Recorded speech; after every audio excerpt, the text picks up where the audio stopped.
mais um vídeo da série Cipsi que eu tô fazendo aqui no mês de janeiro, que eu tô avaliando alguns filmes ou fazendo algumas análises de alguns filmes com temáticas e tópicos que tem a ver com a psicologia. Então, nesse mês de janeiro, toda sexta, sábado e domingo, eu tô colocando aqui no YouTube um vídeo que eu analiso algum filme. E o filme de hoje é Nós Precisamos Falar sobre Kevin. Bom, gente, filmes em psicologia geralmente são pesados, né? E esse filme não é diferente. Aliás, se você tiver alguma dica de algum filme que tenha temática em psicologia, mas que não seja pesado, o que eu quero dizer com pesado? Que tenha mortes, assassinatos e etc.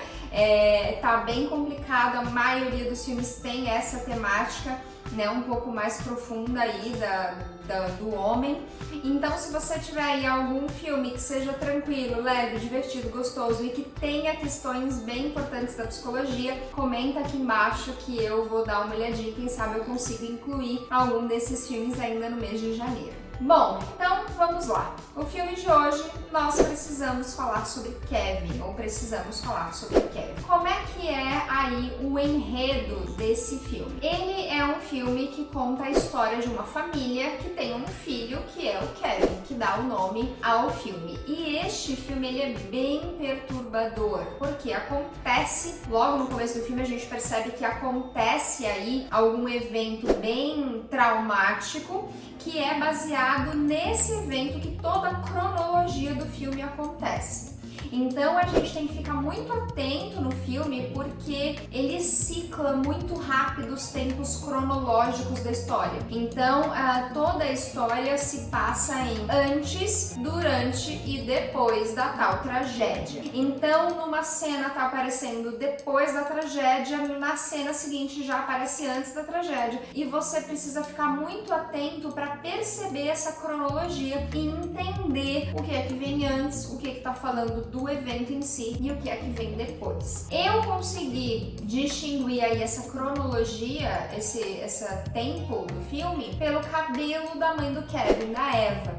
Então o cabelo dela muda ao longo do tempo e aí eu consegui me orientar por esse corte de cabelo dela. Uma outra coisa interessante sobre esse filme é que ele se passa sob a ótica da mãe. Então é como se a mãe estivesse narrando a história. Ela não tá narrando a história totalmente, assim, exatamente de fato, mas a gente percebe que tudo que acontece é sob a ótica dela. Então é ela que aparece no filme do começo ao fim, junto com o Kevin. E aí também isso fica um pouco mais perturbador, porque a gente tem a necessidade de ter um pouco mais de informação do próprio pensamento do Kevin, do que ele pensa, do que ele deseja e por que aconteceram aquelas coisas todas. Do pai, eu também fiquei muito angustiada ali, querendo saber o pai, o que o pai pensa, como é que o pai reage.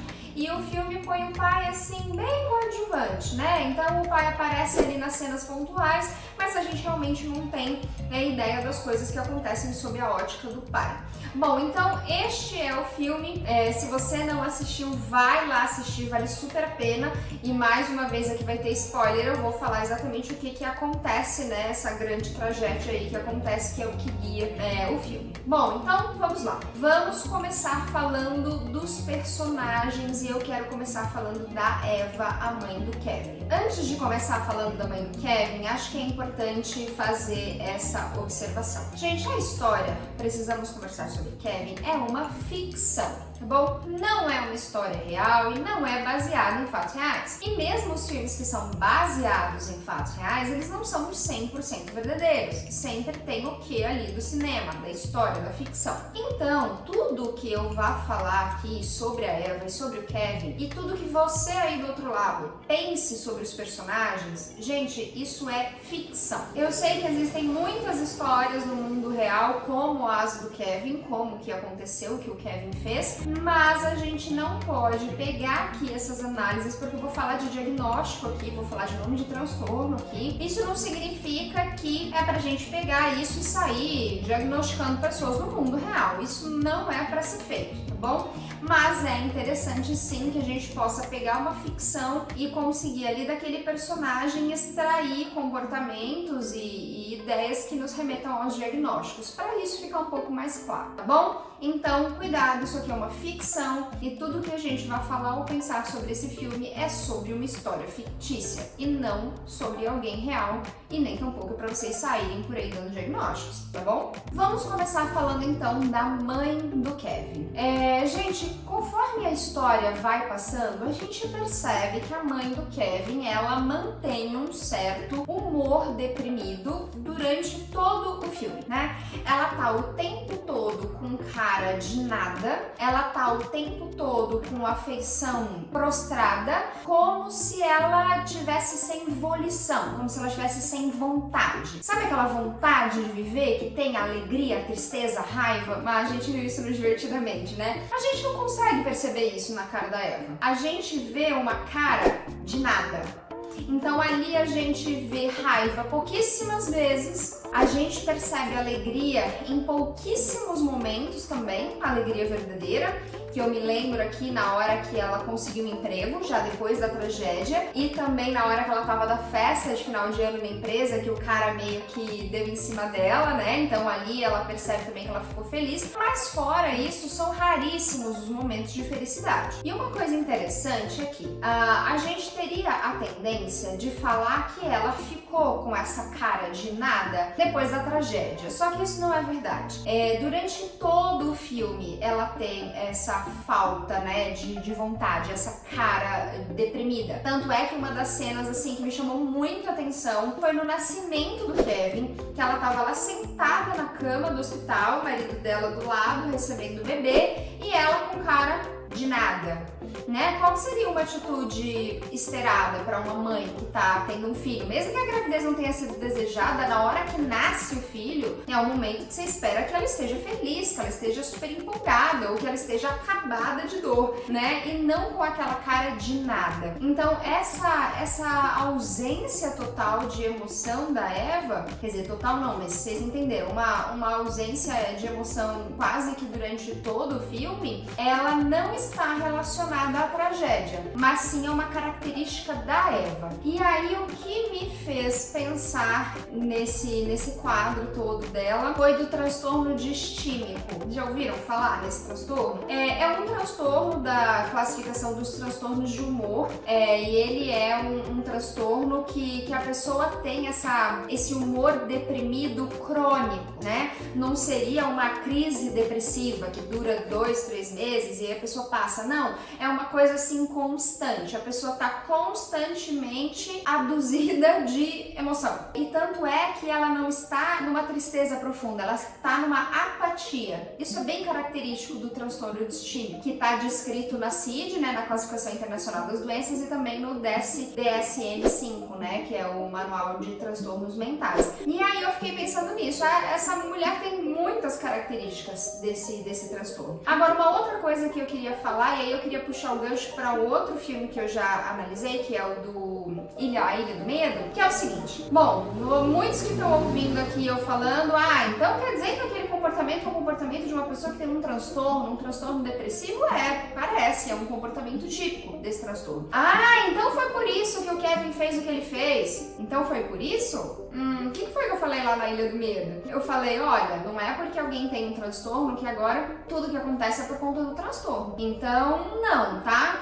Não necessariamente uma coisa tem a ver com a outra. Não é porque a mãe, vamos supor que ela fosse mesmo, tivesse mesmo esse transtorno, não é porque ela tem esse transtorno ou passou por episódios de depressão, ou seja, o que for, que isso faz com que haja uma correlação direta de causa e efeito do comportamento do filho, tá? Muito provavelmente não. Muito provavelmente deu o azar de você ter 2 transtornos complicados dentro de uma mesma família.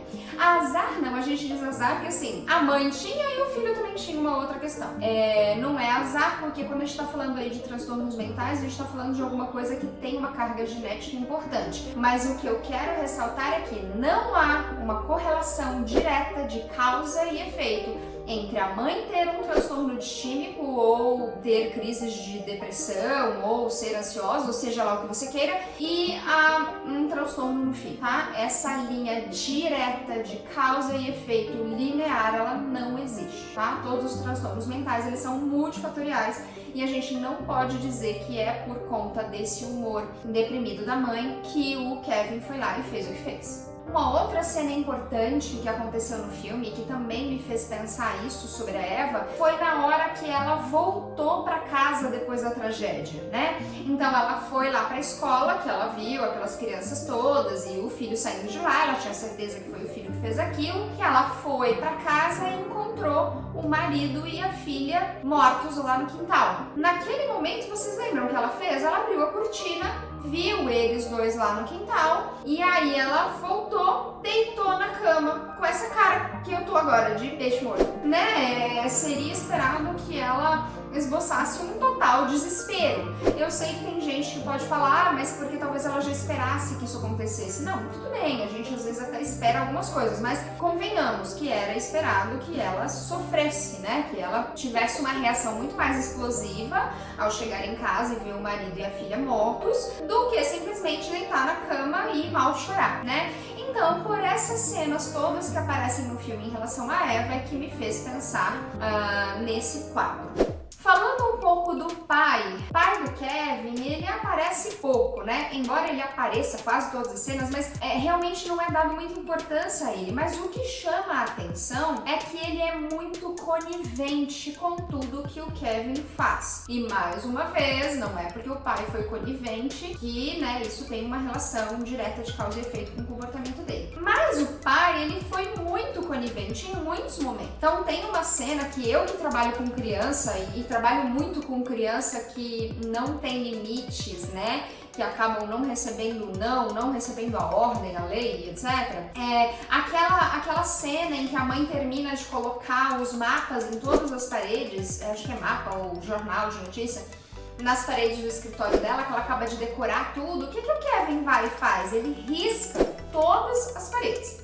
Primeira coisa que a gente pode pensar aqui é o seguinte: riscar parede é um comportamento típico da infância, certo? Qual a infância? Com quantos anos uma criança risca todas as paredes? Gente, é quando ela tá começando a andar, né? Então, quando ela tem um aninho e meio, 2 até 3 aninhos, e olha que já com 3 aninhos já não tem que estar riscando tudo, a torta e a direita, já tem que estar usando mais o papel. Mas enfim, com 1 aninho e meio, 2, a criança costuma pintar as paredes, pintar as mãozinhas, fazer meleca no chão. Agora, o Kevin tinha 1 ano e meio, 2 naquela cena? Com certeza não. Na minha opinião, ele tinha ali uns 5, 6, 7 anos. Uma criança de 6 anos é uma criança que sabe muito bem que parede não é lugar de riscar. Então, ele já estava ali numa idade que ele sabia que ele estava fazendo uma coisa errada. E aí o pai chegou e falou: não fica chateado com ele é só uma criança. Bom, não é só uma criança no sentido de que nessa idade já não era para ele ter este comportamento, né?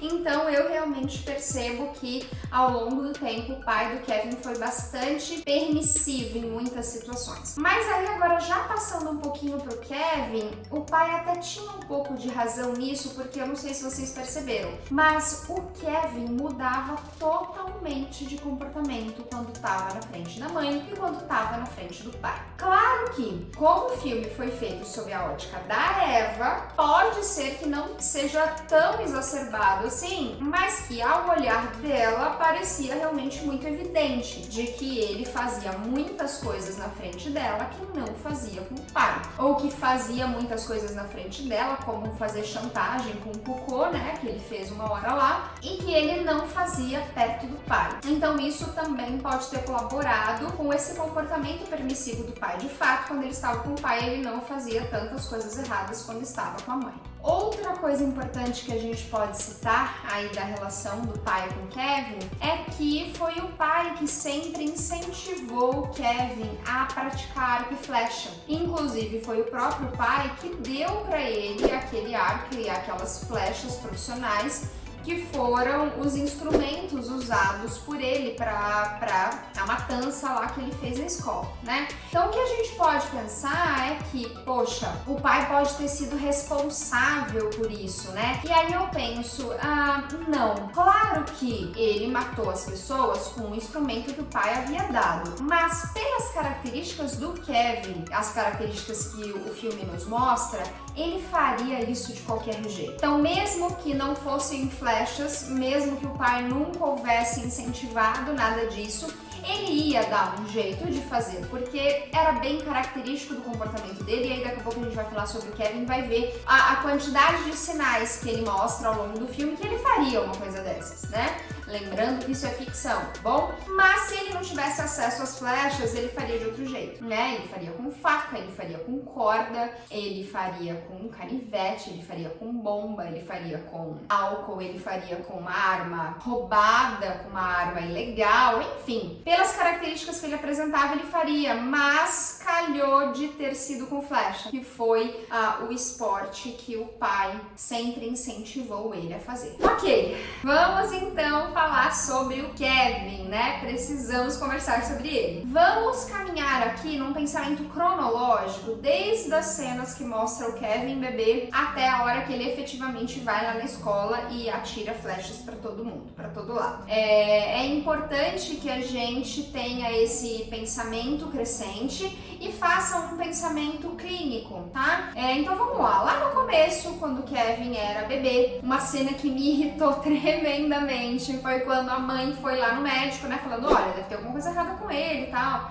Aí eu não lembro quais os argumentos que ela usa mesmo, mas ela falou, deve ter alguma coisa errada com ele. E aí o médico fala, imagina, não há nada de errado, ele não tem nenhuma característica de ser uma criança autista. Nossa, aquela hora eu fiquei com muita raiva.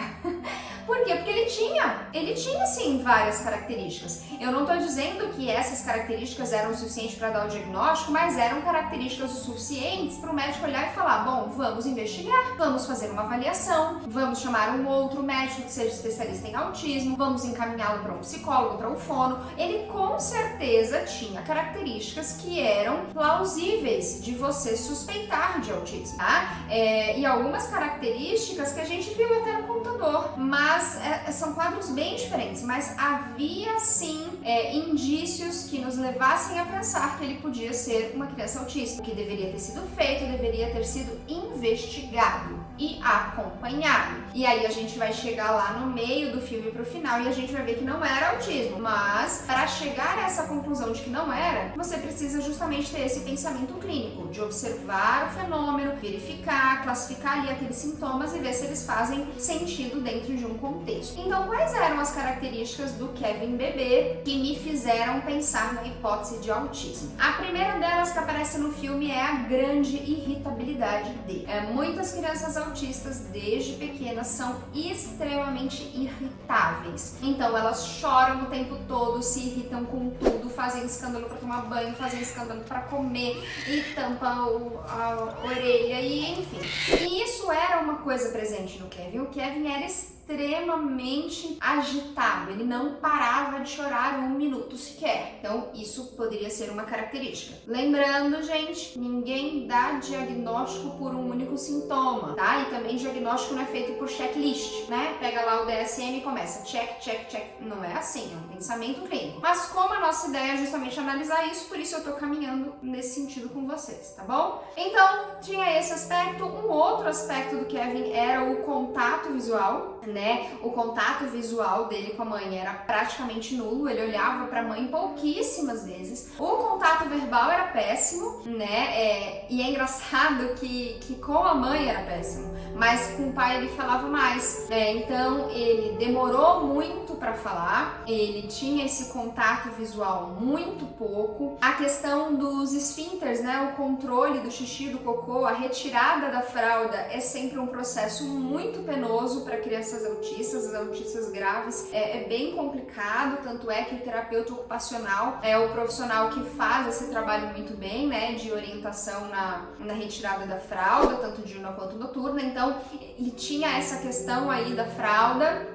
Aí ele foi crescendo Outras coisas que foram aparecendo que também é típicos da criança autista é que ela não demonstra nada, parece que ela não faz a menor ideia do que está acontecendo e de repente ela te mostra um conhecimento inesperado, ela te mostra um conhecimento que você fala, nossa, mas eu não sabia que você sabia isso, né? Isso também é característico das crianças com TEA e o Kevin mostra isso. Tem uma cena que parece que a mãe tá lá exausta, do tipo, ela tá há horas ali tentando fazer ele contar de 1 a 10 e ele não contava, errava a sominha e não contava. Aí teve uma hora lá que ele se irritou e começou a falar 1, 2, 3, 4, 5, 6, 7, 8, 9, 10 até 50. Ou seja, ele sabia contar até 50. E por que não estava fazendo antes? Essa era uma outra questão. E mais 2 outras questões importantes sobre o comportamento do Kevin que faz a gente pensar que autismo pudesse ser uma hipótese diagnóstica. Ele usa o cocô como chantagem, né? Então, algumas crianças autistas apresentam isso, elas usam ali o cocô como uma forma de manipulação do ambiente, como uma forma de controlar ali o ambiente. E a segunda e última coisa que eu queria pontuar é a menor sensibilidade à dor. Tem muitos deles que são muito menos sensíveis à dor. Então, aquela hora que a mãe fica com raiva, é uma das poucas vezes que a mãe fica com raiva, que ela taca ele no chão, logo depois dele fazer aquele joguinho com ela, né, que ela acabou de jogar a fralda, ele foi lá na frente dela e fez de novo na fralda. Ela joga ele no chão, o filme quer mostrar que realmente o braço ficou todo torto, e o que ele faz? Ele não chora, ele mal sente o braço, ele simplesmente não chora. Então, essa falta de sensibilidade também pode ser importante.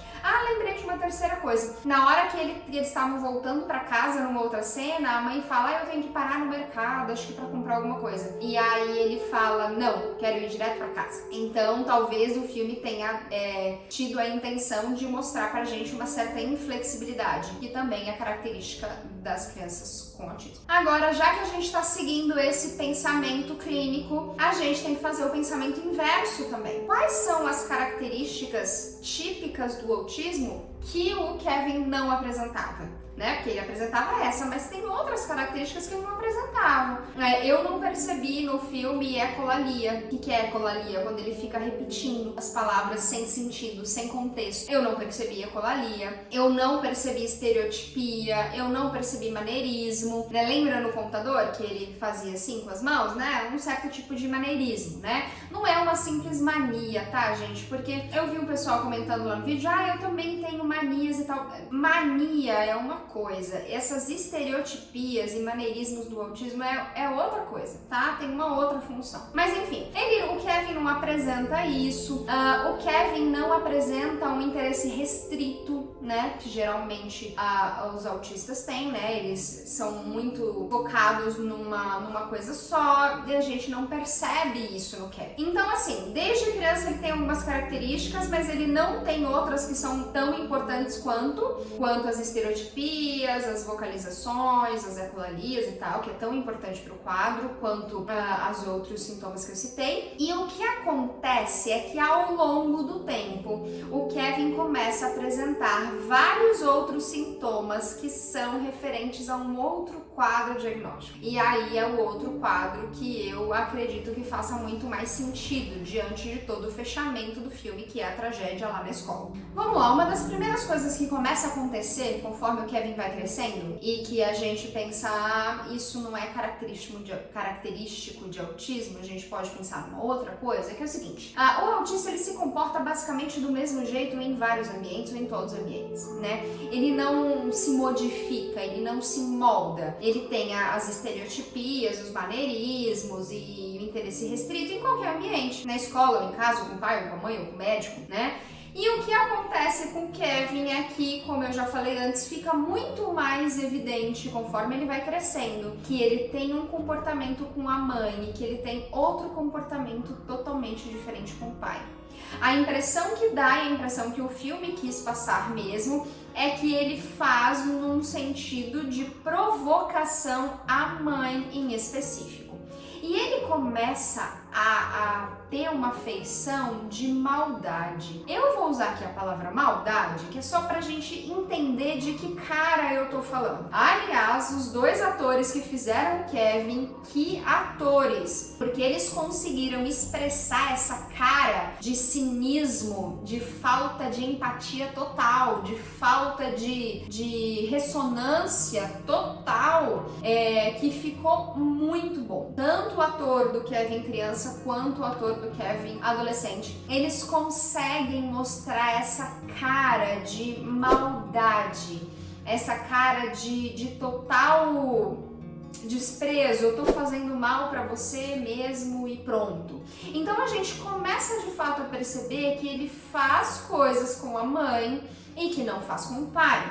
Então tem algumas cenas que ele tá lá com a mãe fazendo careta e remedando ela, né, como dizia minha avó. Quando chega o pai, ele sai correndo: papai, que bom que você chegou. Então assim, uma criança autista não faria isso, né? Em geral, ela se comporta mais ou menos do mesmo jeito em todo o ambiente. Ela não faria essa manipulação, é isso que eu queria falar. A impressão é que conforme ele vai crescendo, ele vai ficando mais manipulador. Ele vai manipulando ali o ambiente para fazer mais ou menos o que ele quer. Quando chega na adolescência, é quando a gente começa a perceber uma série de indícios desse outro quadro, que é o transtorno de conduta. O que começa a acontecer na adolescência? O filme não deixa exatamente claro, mas ele dá a entender que foi o Kevin que provocou duas situações. Não lembram no Natal que ele ganhou os arcos? A irmã dele ganhou um roedorzinho, um ratinho, um hamster, mas não era pequenininho, era grandinho, não sei como chama esse bichinho. Enfim, ela ganhou esse roedorzinho que ficava na gaiolinha e aí numa noite o roedor sumiu. E aí a mãe vai mexer lá na pia e aí só uma coisa importante, aqui no Brasil a gente não tem isso, mas lá fora é relativamente comum. As pias da cozinha fora do Brasil, elas têm uma hélice no cano que tritura a comida. Então a gente não precisa ter lixinho, a gente pode jogar todo o resto de comida no ralo, que ali embaixo da pia ele tritura e joga pro esgoto. Eu interpretei e dá a entender que o roedor da menina tava lá. Ou seja, alguém colocou. Quem colocou? O Kevin. Tanto é que nessa hora ela pega a soda cáustica pra tirar, né, aquele bicho morto dali, né, porque ele foi triturado.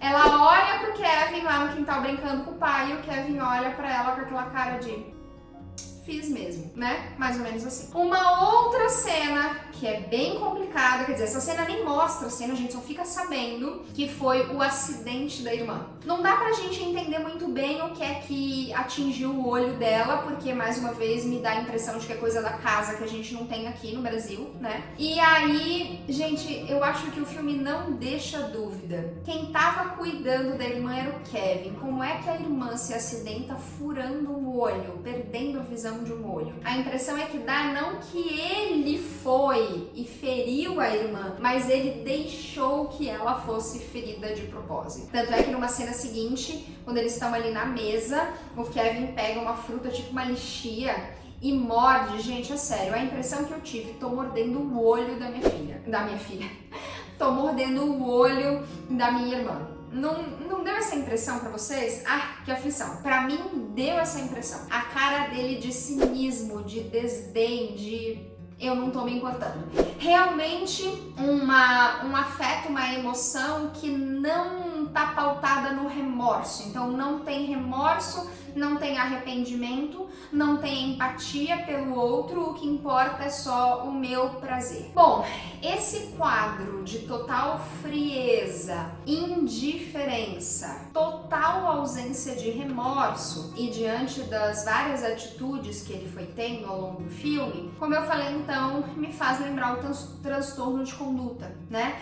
Então só pra gente pegar aqui algumas das questões do transtorno de conduta, só pra vocês entenderem. Então é um padrão repetitivo de comportamento na qual os direitos básicos de outra pessoa é violado, né? Então assim, a grande tragédia é o máximo disso, né? Então além dele ter ferido a irmã ou ter deixado que ela fosse ferida, ele matou o próprio pai, matou a própria irmã, matou várias crianças lá da escola dele. Outras características, agressão a pessoas e animais. Então o filme também deixa essa história implícita aí do bichinho da irmã, que ele pôs lá no negócio pra moer.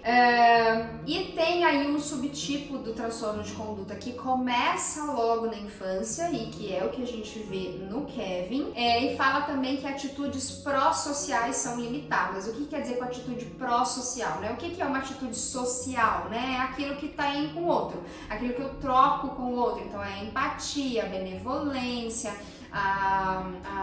quando você entende o outro, se condolece com o outro, né? Então ele tem justamente ao contrário, falta de empatia total, indiferença, enfim. A total ausência de remorso ou culpa, também isso a gente vê na cara dele o tempo todo. Quando a mãe dele vai visitá-lo lá na prisão para menores, né? É total falta de remorso, total. E quando ele sai da escola, ele sai rindo.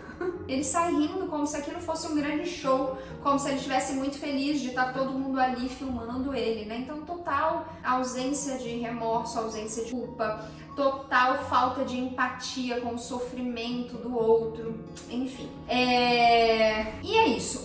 Outra coisa, afeto superficial. E aí a gente lembra de todas as vezes que a mãe tentou se aproximar dele, né? Ele sempre agia com essa ausência de empatia, ausência de contato, ele fazia questão de não ter esse contato e de dar sempre uma resposta cínica, né? Essa aqui é a verdade. É sempre uma resposta cínica, uma resposta agressiva para com a mãe. Isso durante a adolescência, né? Bom, enfim. Chegando aí no final dessa análise, gente, esse filme vai ficar longo, né? Mas é que esse filme tinha muita coisa, esse vídeo vai ficar longo, porque esse filme tinha muita coisa que a gente precisava se atentar. Bom, o que acontece então é que ele fica na prisão para menores, né? Ele cometeu o massacre lá na escola com 16 anos e a mãe conseguiu uma autorização para visitá-lo lá na prisão no dia do aniversário dele de 18 anos. E aí ela foi, ele continuou com aquela cara, né, de falta de remorso, falta de culpa e tal. E aí ela olhava pra ele e falava, eu só quero saber por quê, eu só quero saber por quê. E aí o que ele responde, e aí isso deixa a gente muito intrigado, né, porque o filme acaba exatamente aí, que ele fala, eu achei que você soubesse, e agora eu já não sei mais. Eu quero que você me diga o motivo. Eu achava que sabia, agora não tenho certeza. E aí o filme acaba.